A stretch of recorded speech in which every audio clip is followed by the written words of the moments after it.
What's up mga hinambak? Good morning! Woo!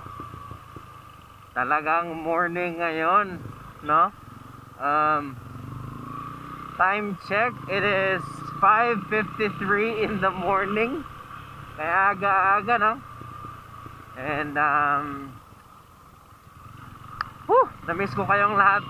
Been a while na nakapag-vlog tayo. For the last 3 weeks ang pangit ng panahon eh. And as you can see now, pangit pa rin yung panahon, di ba? Pero this is way better than what it used to be the last 3 weeks. Kasi ulan talaga siya, ulan.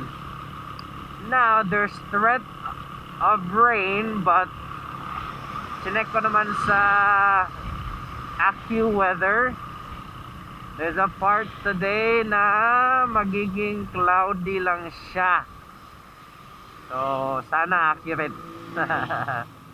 Saan ba tayo papunta today? We are actually going to the house of a friend of mine. So, pupunta tayo sa bahay ng dati kong workmate at of course, kaibigan ko. And what we're gonna do is manghihiram tayo ng motor. So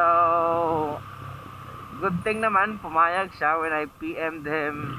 I think 2 weeks ago pa yun. Kaya tagal na nun. If I could do like a test run on his bike and at the same time review na rin. Try lang mag-review ng motor mga hinampak. And then yun, so that's what we're gonna do today. We're gonna borrow his bike, go to TCH, stroll ng saglit, feel the bike, pros and cons, yung mga ganon na stuff. Pero disclaimer lang, itong pag-review ko po is not really how a motorcycle review is being done. This is more of like, in my opinion, what do I feel towards the bike, no? So, ganun lang to mga hinampak. Woo! Before we proceed, I'd like to tell all the viewers again to do not forget to click the subscribe button, yung mga hindi pa naka-subscribe. And then, pa-click na rin yung notification bell para naman ma-notify kayo and ma-update kung meron na tayong bagong upload. Right, mga hinampak. So, yung bahay nila is somewhere in Orhelio. Malapit lang naman siya. And this is the famous Puente Circle, mga hinampak. This is where Cebu makes their biggest Christmas tree stand. And I think sinisimulan na po nila yung paggawa. Not sure kung klaro nyo, but ako kita ko, ayan o. They're now starting to create the framework of the Christmas tree. So we're almost there in our destination. I'm excited both to see my friend again. No, the last time we met was way back February 2 pa, when we were still in the same company. And then I'm also excited to use the bike. NS200, I've not tried using one sa long rides sa TCH. So he said Black Gate. Ito siguro. Yeah. Brother, good morning.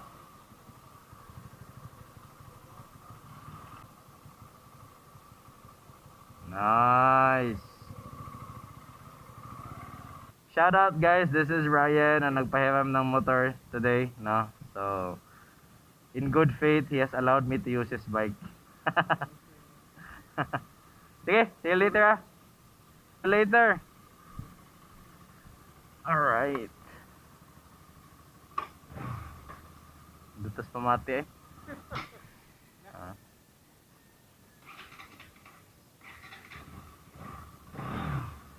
Okay, thank you.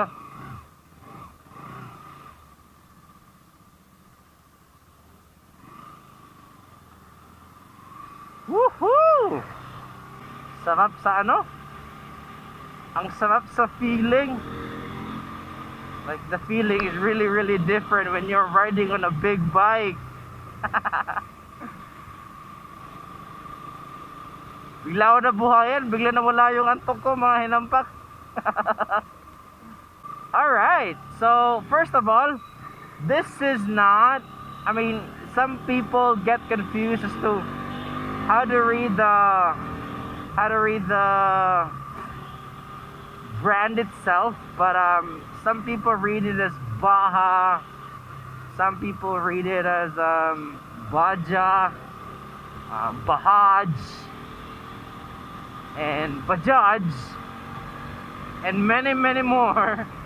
But yung tamang pagbasa po niyan, yung B-A-J-A-J na ano, parang brand niya is Bajaj, no? So this is Kawasaki Bajaj NS200. So yan po yung tamang basa, no? So yung bigla kong napansin, yung una kong napansin dito na is yung ilaw niya. It's on, and I don't think this is gonna be on all the time though. Saan ba yung pag-off nito? I don't see any part kung saan siya pwedeng i-turn off. Alright, so first impression mga hinampak. Pagsakay agad ko ng bike, I felt the difference in the weight ng this bike, no, from this bike to my bike, and rightfully so, mas malaki kasi to. So I immediately felt nanon.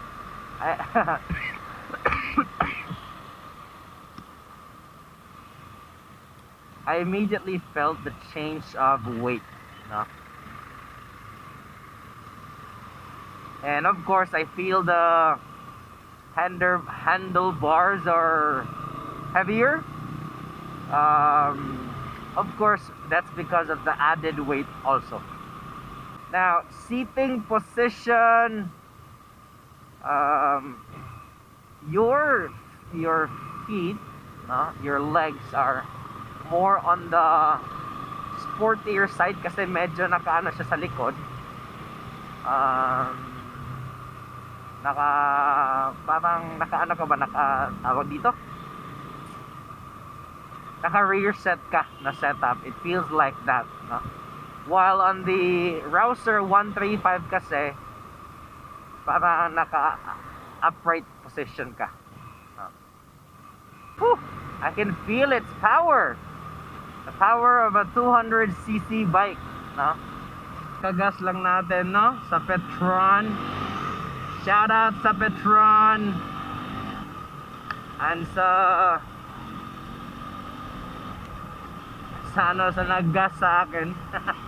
Alam nyo ba mga inampak, nakakatawa kasi pagdating ko dun, wala pala akong dalang cash.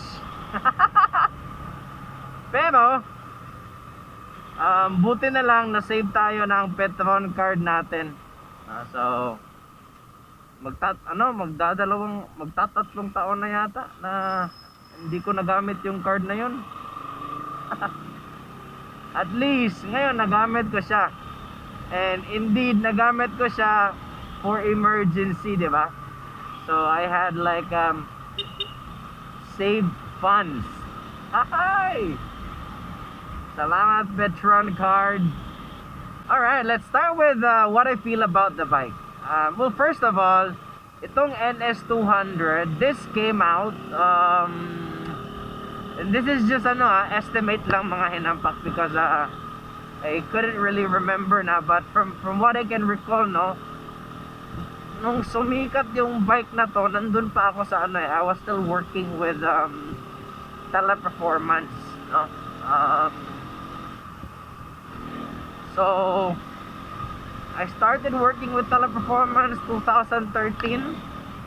I'm guessing mga this bike may have come out 2014 siguro or 2015, no, when this bike came out. And sobrang sumikat ang bike na to noon, no. Talagang it brought the market storm because ang daming nagkagusto sa bike na to. Ito yung counterpart ng NS200 dati, and then yung TVS din na motor, which is a subsidiary of Suzuki yata. So while this was the counterpart of KTM, but pricing wise napakalayo nito sa KTM. This is way priced at a lower amount in compared to KTM. Yung KTM kasi it was on the higher end, it was on the higher end of the price bracketing. Kaya ang dami nagkagusto nito because it almost has the same feature with the KTM 200, pero yung price niya sobrang baba, no? So parang you're really giving worth to the money you're paying for. So yun, going back, yeah, I think sumikat to mga bandang 2014, 2015. And ang dami nagkagusto sa motor nito. However, a new era came in of motorcycles nung sumikat yung mga scooters. And I think that's one of the reasons why namatay ang hype sa motor na to. Nawala yung sikat ng motor na to. Hindi na siya sumikat sa market because of paglabas na ng mga scooters. May nagsusunog dito mga hinampak. Kita nyo naman yan, no? Grabe yung usok.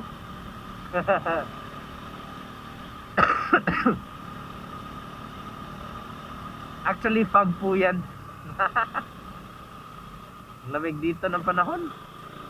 So I'll give you my impression sa bike na to, no? First is, yun nga, agad kong na-notice the moment I stepped into the bike and sat down on it, touched the handlebar, I immediately felt the weight, no? That this is way heavier than what my bike weighs. No? This is an NS200 and my bike is an LS135. They are of the same family, Kawasaki Rouser, Bajaj, no? They all came from the same line. So I immediately felt the weight. I'm not sure how this bike, or what's the parang weight of this bike. Hindi ko siya na-research, nakalimutan ko. But mabigat talaga siya. Of course, malaki yung makina so what do you expect, right?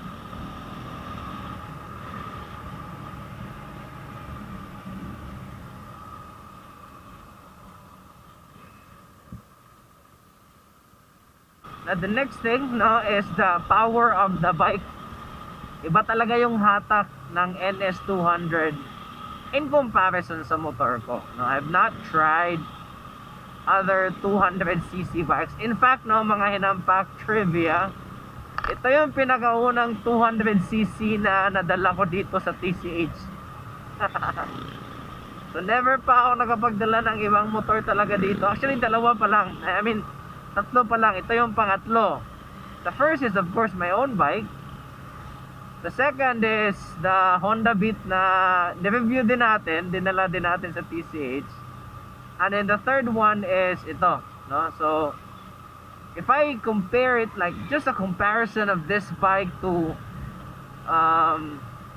my bike, iba yung power talaga. Kasi nga, this is 200cc, my bike is only 135. Pero parang yung feeling na you're so eager to twist the throttle. Of course, nagdadalawang isip ka din kasi hindi mo pa kabisado yung bike And of course, it is not yours. So whatever happens to this, nako, lagot ka sa may-ari ng bike. Lagot ka kay Ryan. Pag uphill talaga, kinakaya niya. I mean, not kinakaya, but kayang-kaya niya yung uphill, mga hinampak. And dun ako naninibago because yung Rouser 135 natin, pag uphill, nahihirapan na. Pero ito, wala, panay accelerate. Tumataas yung speed niya. And kayang-kaya na talagang mag-uphill. Dito sa lugar na to, dito sa specific road na to, sa Rouser ko, wala na. Maintain na lang yung speed niya kasi hindi niya kayang mag-accelerate. Pero ito, kayang-kaya talaga. 200cc, the best. So sa cornering niya, mga hinampak, no, I'd say aggressive siya, no. Within the curves, kaya niyang talagang pumasok at idiin yung motor kung saan mo siya gustong idaan. So aggressive talaga yung cornering capability ng motor na to. I think it's also because how your legs are positioned, na para siyang, it feels like naka rear set ka, no? And grabe ang pag dito. So cornering capability, mga hinampak, no doubt kaya talaga nitong magibagsabayan dun sa mga malalaki yung mga CC. And someone once told me na kung meron nagmamay-ari ng NS200 na magaling talagang magmotor, yung napaka-season talaga magdala ng motor, mga banking and cornering dyan, ang hirap daw habulin ng motor na to. So I'm not sure if it's true, but that came from him. That's his truth, and malamang sa malamang baka totoo kasi yung motor niya naka-dominar yung yung kakilala ko, and that was his comment towards this bike. True enough, I can feel naman talaga the power of the bike, no? It's only 200cc, pero I strongly believe na kaya nitong makipagsabayan sa mga malalaking mga motor. Of course, kung yung driver, kaya din niya, kung magaling din siya mag-drive. Ang lamig-lamig, mga hinampak. Wala pa naman akong gloves today kasi ewan ko, nawala yata yung gloves ko. The last time I saw it was nung Sunday. I may have left it somewhere. Pero ang lamig. Naka jersey lang tayo, wala tayong t-shirt. So ang lamig talaga. So sa mga hilig mag-cornering, no, babagay itong bike na to sa inyo. Kasi kaya talaga niya. Kayang-kaya niya sa mga aggressive curves na yan. Yung skills yun na lang ang kulang dito. Na mga hinampak, yung isa pa sa gusto ko sa bike na to, no, and which is I'm sure gusto ko din sa ibang bike kasi yung motor ko lang yata yung may problema nito, yung throttle, no. Ang yung throttle is hindi siya difficult, it twist. Yung sa akin kasi ang hirap, like you really have to grip the throttle and then twist it. Pero ito, konting grip lang, konting twist, responsive siya agad. Responsive siya, no. So parang kapareho siya ng Duke, yung matorque or torquey, if there's such a word. Pero lakas ng torque, no, ng motor na to, same with the Duke, or at least comparable silang dalawa, no. Okay mga hinampak, so huminto po ako kasi sinet up ko yung camera sa likod para sa 360 view natin.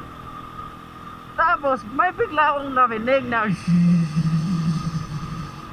yung ganon.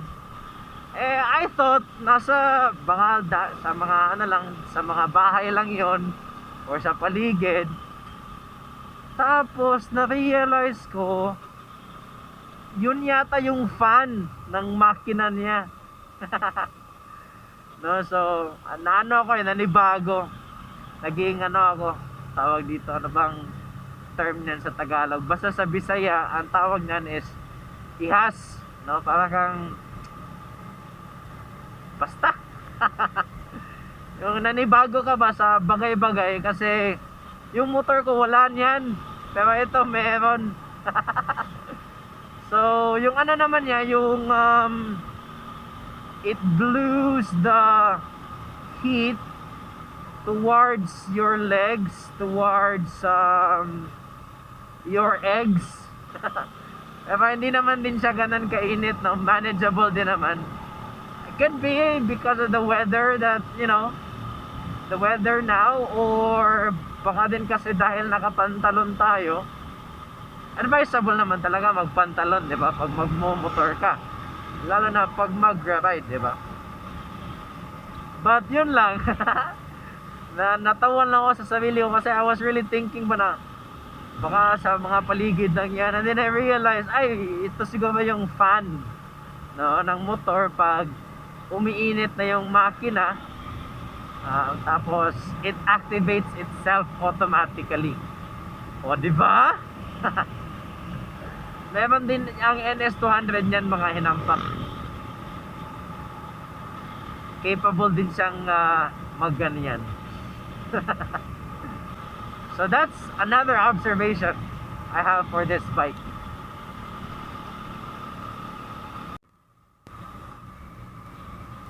So mga hinampak, gas consumption niya,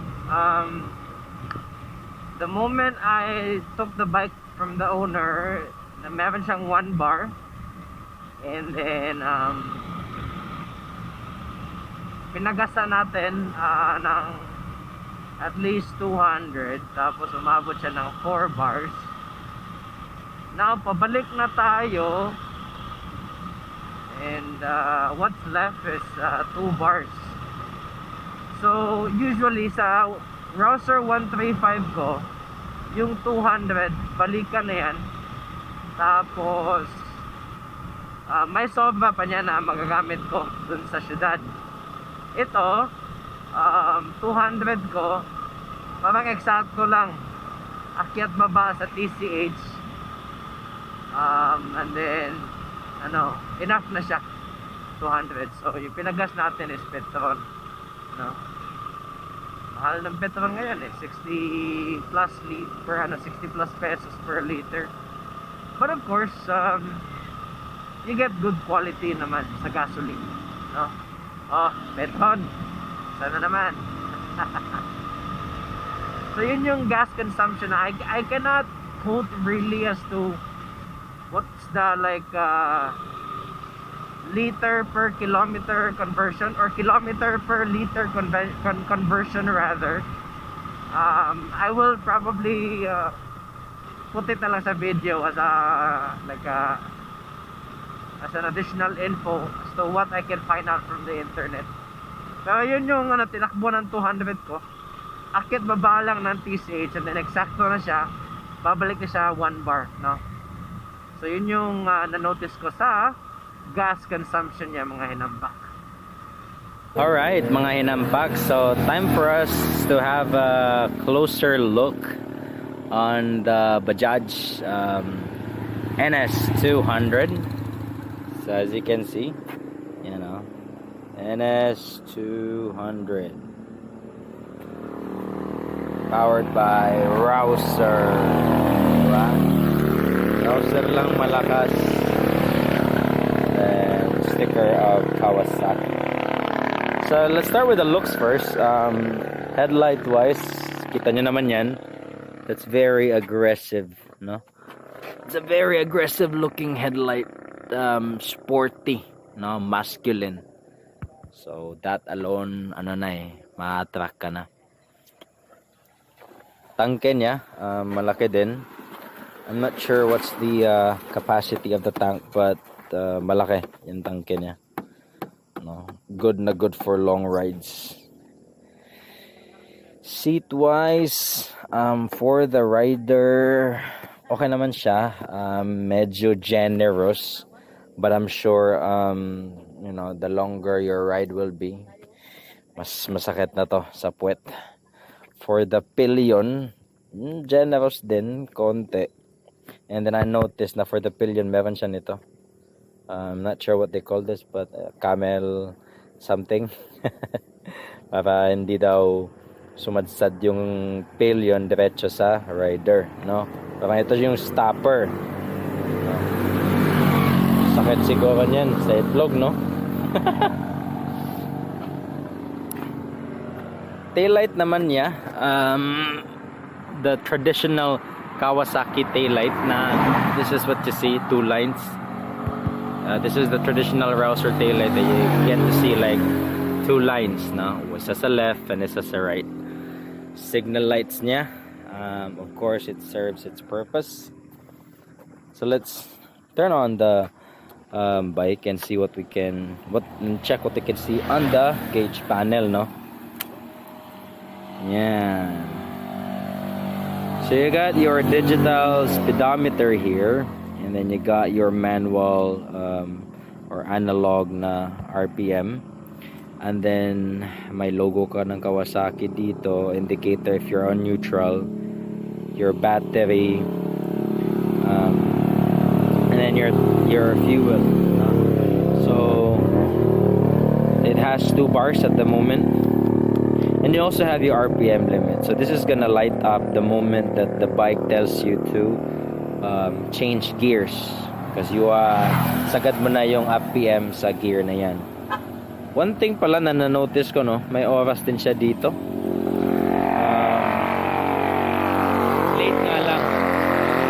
Late nga lang siya, pero at least oras pa din. And may naka-indicate na side stand. So naka-side stand siya, pero right now I'm definitely using the center stand, pero nakababa yung side stand. Let's check if tanggalin natin yung side stand and mawawala ba yung nakalagay na side stand. So that's the side stand. Tanggalin natin. And then we'll see. Uy, nawala. Lagay natin ulit.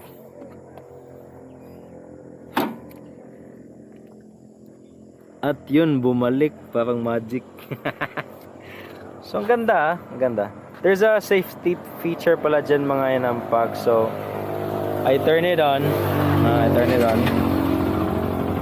So, it's now on. And then naka side stand siya, ha.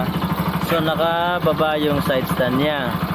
If I put that to first gear, kasi right now it's neutral, no, but if I put that on first gear, mag-off yung motor. See? So nag-off yung motor.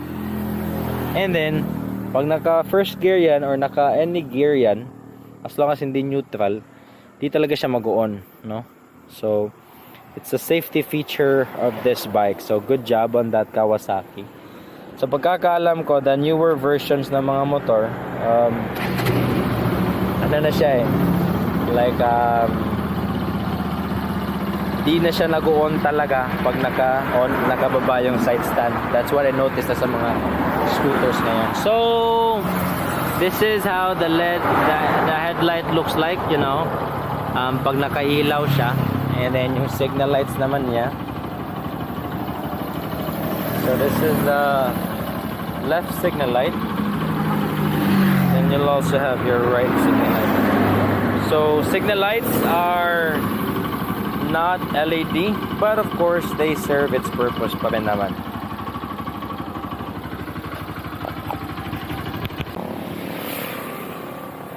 So now let's check the side mirrors, no? So I like how the side mirror looks like. Clear siya. Unlike the other ones na wala na lang naman to, parang may nilagay ka lang. But the actual metal sa loob, I'd say na makapal din siya. But the looks, I like it because parang masculine na masculine, no? Kita mo naman yan, di ba? That one too. So maganda talaga siya. So, yung grips niya, ito, responsive naman actually, no? Responsive yung grip niya.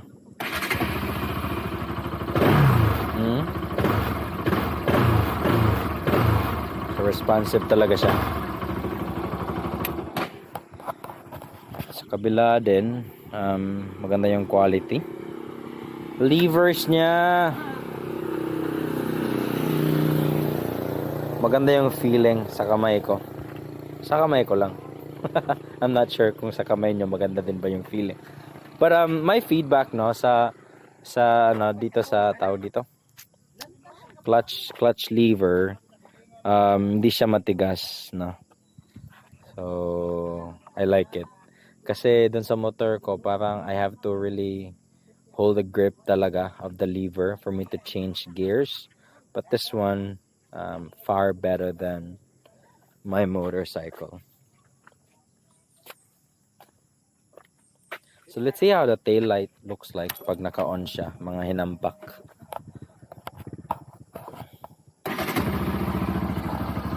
So ganito.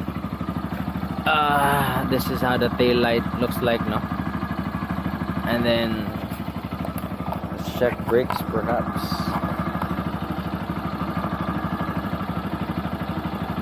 So umiilaw siya. Of course, kasi tinatamakan ko yung brake or inaapakan ko yung brake. Now, brakes, speaking about brakes, front and back, actually naka disc brake na siya, no? Naka disc brake na siya. However, with this variant dito naka ABS, no? So this is the regular disc brakes. I'm not sure of the size of the caliper, but there you can see the size of the caliper. 3.6 millimeters. And then sa back, I cannot see, but yeah, mas maliit yata yung sa back na disc brake. Now, tires, what do we have here? We have a tire of MRF. Size niya is 100 by 80 17. That's for the front tire. So makapal naman siya. Kita nyo naman yan mga hinampak. As for the back, we have 130 by 70 17. So I'm not sure kung klaro nyo yan mga hinampak. But that's the size of the rear tire. So sa likod na meron siyang mudguard, of course, to prevent dumi, lalo na pag mga panahon na ganito maulan. And then sa front naman you have an extension sa fender mo para hindi masyadong madumihan dito sa may makina mo, sa may tambucho, and also sa tawag dito parang araro. Ryan has also put a crash guard. This is very normal to protect any damage on your fairings in the side in case na tumumba ka. So instead na ito yung matukod yung fairings, sasuluhin siya nito. So this is gonna help na. This is gonna help. Sasuluhin siya na. So of course this is again a 200cc bike and fuel injected, mga hinampak. And then here I think you have your radiator, no? So there, and then may coolant ka, lalagyan ng coolant. So may ano siya, label na coolant.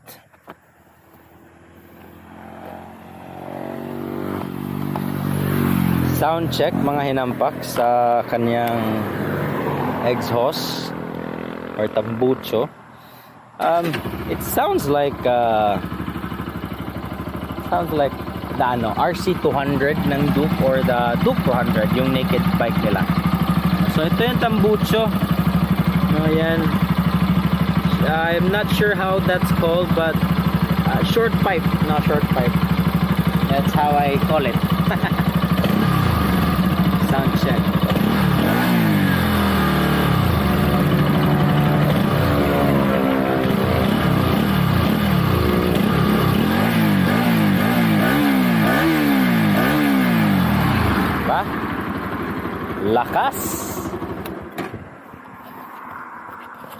So this is a DTSI triple spark technology engine.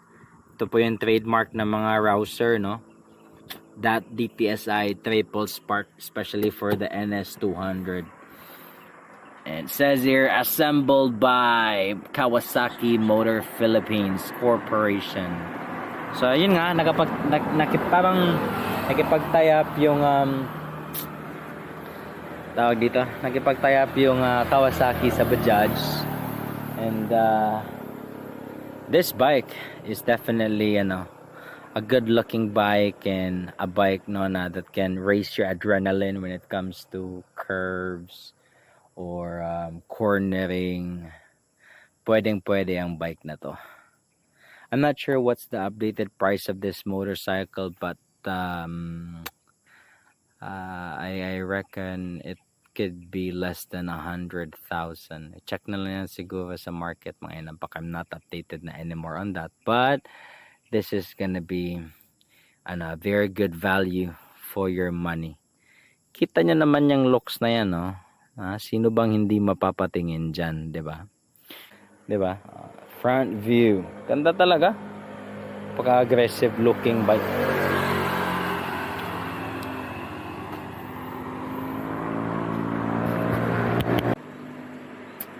So, ayun mga hinampak, no? I hope meron kayong natutunan sa pinaggagawa ko ngayon, sa pinagsasabi ko ngayon.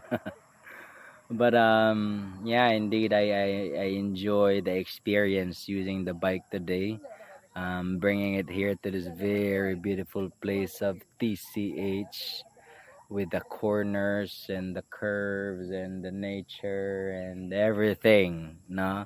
So I'm very happy that I've used this bike.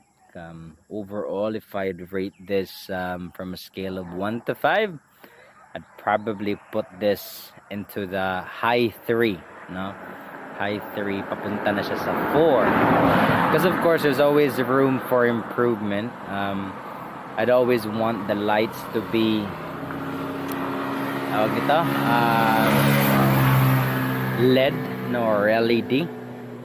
The stock kasi nito, both the signal lights and the signal light, tail light, and the headlight, they are all the regular lights. But if they can make that LED, it will be very nice. Also, probably the other thing I can suggest for a change or improvement is palagyan sana ng ABS. ABS is a very important aspect of a motorcycle. I strongly believe na it can save lives, no? So sana palagyan ng ABS ang next version ng NS200. So far, those are the only things I can think of. Overall, this is a very great bike. It's a great value for your money, mga hinampak na. If you're looking for a 200cc bike na naked, and then the price isn't that high, like you're eyeing for a Duke 200 pero medyo namamahalan ka, what are other 200cc bikes ba?